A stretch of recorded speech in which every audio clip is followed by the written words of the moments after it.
You're asking all these like me turn into a fanboy questions. When anyone has ever asked us in past interviews, like right now, what's the one band you've wanted to tour with more than any band ever, the answer has always been Slipknot. This tour has been incredible, and it's been more awesome because the people in all the bands have been incredibly nice.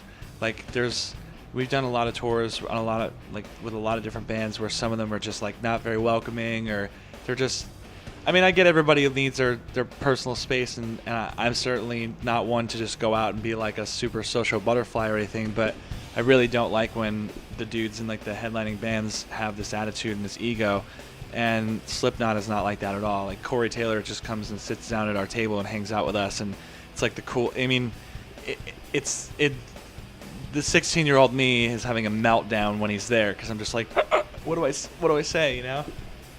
It's so cool. I mean, they're the nicest dudes. Everybody else in all the bands, even Randy from Lamb of God, which we weren't very sure how he would react to us, super cool. Everybody, great.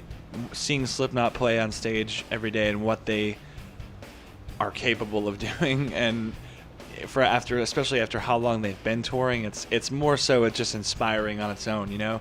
You watch those dudes and see what they've built since day one from the ground up when, you know, like they say, everyone was against them. That's very similar to how we are. A lot of people are against us and don't want us to succeed, and to see a band like that having forged the way for bands like us to come through and, you know, do equal measure type of accomplishments, or it's just inspiring. I mean, we've toured with Rob Zombie on Mayhem Fest 2 years ago, and we never really got to like meet him. He was always, you know, doing his thing, and we were one of the opening bands on the smaller stages, so we didn't really come across him too much. Like all the band members that in his band were super cool, but we didn't get to meet him. And I knew that he didn't have an attitude ever. He seemed like a cool guy, but up until the AP Awards, I had never met him. So having not spoken to him on the phone, having not known anything that was going on for the performance of our song, of his song with us on stage, and then just him walking into the arena, I was like, I don't think I took a breath for like a solid 3 minutes. I was just like watched him walk over to us, and I was just stressing out because I wasn't sure. And he ended up being just like the Slipknot guys, the coolest dude ever.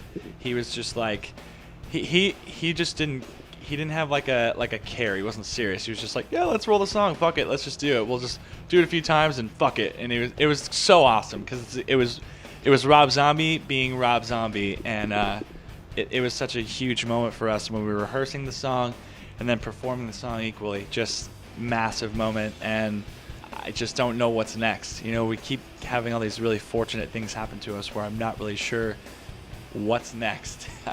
I don't know, running out of dreams to make come true here. As far as next album and thinking about the whole next cycle, we have definitely started. When we were recording Reincarnate, we definitely had wished that we had a little more time. We definitely had enough time, unlike past records where we're really squeezed and tight for time. But there's always, you know, as each record goes on, you just wish that you had that little bit more. And now we're starting kind of early. We've written some stuff here and there. It hasn't gotten into like the serious stages, but we're just going to ride out the rest of the Reincarnate cycle. We have some foreign tours. We have one more U.S. tour, and then we're going to take 7 months off, and we're finally going to take time off, which is crazy for us, and just write and record and take our time and really make the record that we want to have the time to make, and really focus on, you know, what we want, what the fans want, all that kind of stuff, and just make the right record for everybody. Hey, what's up? I'm Chris Motionless. Subscribe to Louder Noise, the loudest noise on earth.